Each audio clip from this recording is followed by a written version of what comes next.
Hey, friends, welcome to the Present Solution podcast, where we are doing our best to raise our kids while being present and tackle the issues that most of us parents are dealing with while raising our teens. I'm your host, Mike Barsamian, and today I want to tackle an issue that the more I talk with parents, I find that they unconsciously are doing this particular thing, and it is creating separation in the relationship with their teen between them and in their relationship, and at the same time it's also diminishing their teens self-esteem, it's lowering their teens confidence, and it's creating an experience with their teen in their relationship that the teen just doesn't they just don't want to be there. And so most parents don't understand, man, why doesn't my teen want to talk to me, or what's going on, or what did I say, or what did I do? And a lot of times it's not just one thing that a parent did that all of a sudden their teen doesn't want to talk to them. It's a stack of number of things over the years, and the way that a teen feels that they no longer want to be in a close connected relationship with their parent, who for them is another adult in their life. And I think it's a really important thing to understand as parents, is that you are an adult in your teen's life and you have authority as a parent in that parenting relationship. And yes, you're responsible for them and you could force them to do any number of things. But in doing that, you won't have any influence with them. They're not going to come and talk to you. They're going to do the bare minimum in order to stay connected and make it through high school. And they're going to say things like, I can't wait till I move out of here, or when I'm 18, I'm going to get out of here. And I just don't think that's the relationship that you want with your teen, or that really you should have. That's not the point. The point is not to control or coerce or force your teen into submission. It's to grow closer to them. It's to grow closer to them in the teen years, and at the same time prepare them for life after the teen years, when they grow into adulthood and they become your adult children, and that you can have a close relationship with them too. The thing that I see parents do that get in the way of a close connected relationship where their teen trusts them and feels safe around them is shame. It's shame. And I know you might be thinking, like, I don't shame my kids. Um, I try to encourage them and I motivate, and I don't. Here's the thing: most of the time, and this is really true of a lot of dads. I see this happen quite a bit, especially on the field. I coach middle school flag football. I'm really involved with the football team at the high school that my kids are going to. I'm involved with a lot of the sports teams, because one of the things that I do is what's called the Teen Leadership Academy, and so I coach and teach teens how to build their life on a set of character values, because as you'll hear me talk about often, our results in life come from our behaviors come from our beliefs are rooted in our values. And so if we want to change our results in life, we have to change our behaviors, which means we have to look at our beliefs and adjust our beliefs, which means we need to look at the value level. So we're building kids on good values now, strengthening their beliefs, checking and forming and building better behavior so they can have better results. But what I see with parents and their teen athletes is this humor, but it's this shame-based humor.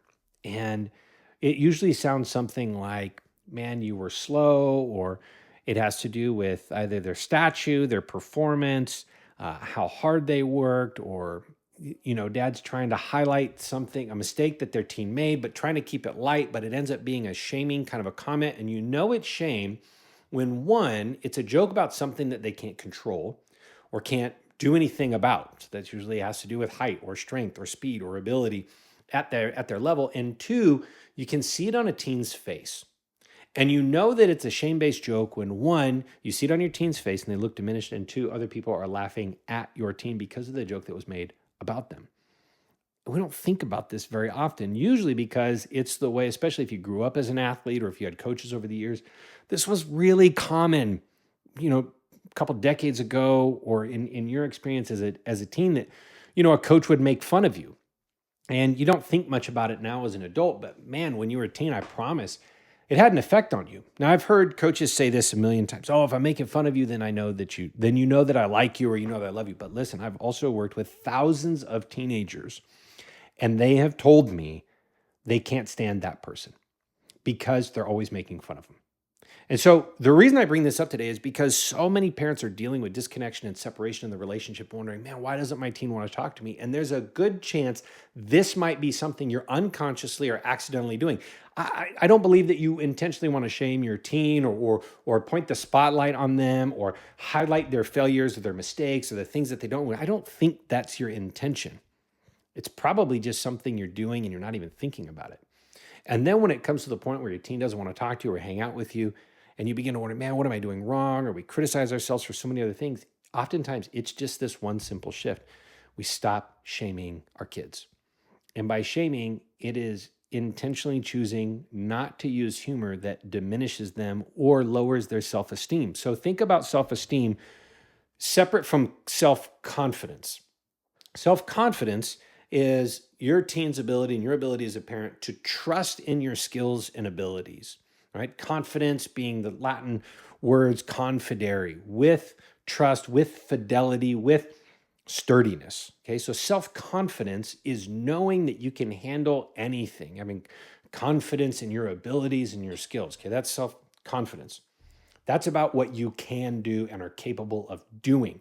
If you want to learn more about how to build confidence, check out some of my trainings and podcasts on what confidence is. There's three components, I believe, to confidence. If you're lacking in confidence, and that's impacting the way you're showing up as a parent, or you see your kids lacking in confidence, and that's affecting friendships and the way that they're showing up in life, there are some really simple ways to build confidence. I'd love to tell you more about it. So check out some of those resources on how to build confidence, how to assess and evaluate confidence to see where you're at and what you need in order to build confidence, because it's not the same for everybody. There's something specifically that you're missing. And if we add that or evaluate that, we build that up, you will feel confident, your kids will feel confident. But self-confidence is in what you can do. Self-esteem is about who you are, because it literally means, do you esteem yourself highly or in a low way? And esteem is the value you place on yourself. And so low self-esteem will diminish motivation, it diminishes drive, it shuts kids down. They end up scroll coping for hours. It's why they're 8 to 9 hours on their phone, because they don't think that highly of themselves. And so the drive and the motivation just dies. And you got to remember, motivation, self-motivation is all about a motive, right? It's, what is it that I want to do? What am I willing to go after? Well, if you don't have this measure of high internal worth, or you don't value yourself or have high esteem of yourself and what you're doing, you're not going to have any drive or motivation to go get after it. That's true for you as a parent. That's true for your teens. And so we want to boost their self-esteem. Now, let me say this clearly. What I'm not saying is don't joke with your kids. What I'm not saying is don't have a sense of humor. Nothing can be fun. Everything needs to be serious. That's not true.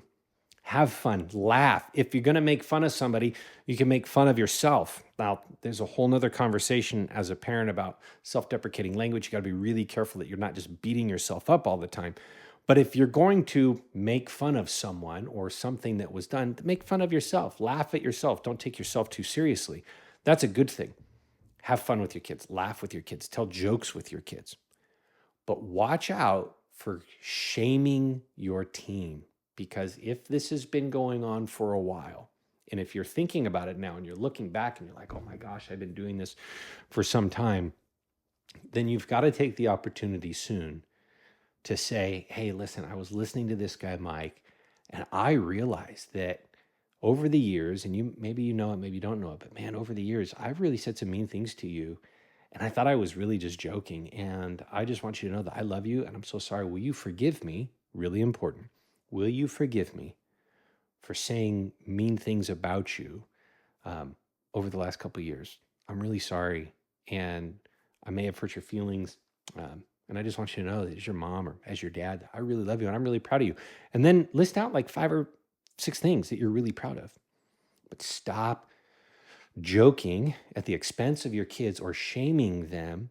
And remember, shame is always about who we are. So as a parent, you will feel shame or you'll feel parent guilt. Or there's a good chance that as a parent, you might go to bed thinking, man, I failed or I'm a failure. And that's pretty common in the teen years when you don't have any support. You just don't have any clarity on where the relationship is going. And I talk about this in my most recent training that's free, by the way.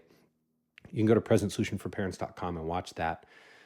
That's also a great place if you want to connect with me on more resources for you as a parent to grow in your confidence in your relationship with your teen. But you know, one of the things that begins to happen in our lives is we have parent guilt or parent shame. Parent guilt is when we recognize that we didn't do something we should have done. You might feel some parent guilt right now if you're like, oh my gosh, Mike's hitting it the nail on the head. Like I have totally shamed my kids. It's like my go-to with humor. And I've seen my kids' demeanor fall. I've seen their position fall. I've seen them just crumble under these jokes, or my my spouse does that or the coaches do that. I see people shaming my kids. It breaks my heart. You might feel some guilt. Guilt is kind of that light on the dashboard. Parent guilt is the light on the dashboard saying, man, I'm not doing something right and I need to change. I don't think that that's a bad thing if you're willing to accept it as an indication that I need to change direction or pay attention to something really important. But parent shame, I don't think that has any place in your life. And I would hope that you'd be able to free yourself or get support to get away from it, because parent shame will constantly diminish you, because parent shame is really about how you feel about yourself. Shame is I'm not good enough or I'm bad. I've done bad things. I must be bad. And parent shame has no place in a close connected relationship with your teen. And the problem is if you have high levels of parent shame, you're going to unconsciously shame your children. It's the same thing with criticism. If you have a loud inner critic that you've been dealing with if you're really hard on yourself, please hear me clearly. If you're really hard on yourself, number one, you don't deserve to continue to let that inner critic live rent free in your head. There is a way to be free of that inner critic and actually elevate an inner coach so you can grow and become the person that you dream and desire to be and have healthy, happy relationships. But if you're really hard on yourself, I promise you're really hard on the people you love the most. And your teen might feel like you're constantly either criticizing them or lecturing them, or every interaction is about what they're doing or not doing good. And that will create unnecessary separation. Yeah, there's the teenage years are all about your teens growing independent, but not separate from you. They need to be able to stand on their own 2 feet, because in childhood they are totally dependent on you, and they've got to become independent where they can take care of themselves for the most part, manage their schedule, learn those things while they're in the safety of your home, while they're in the safety of your support.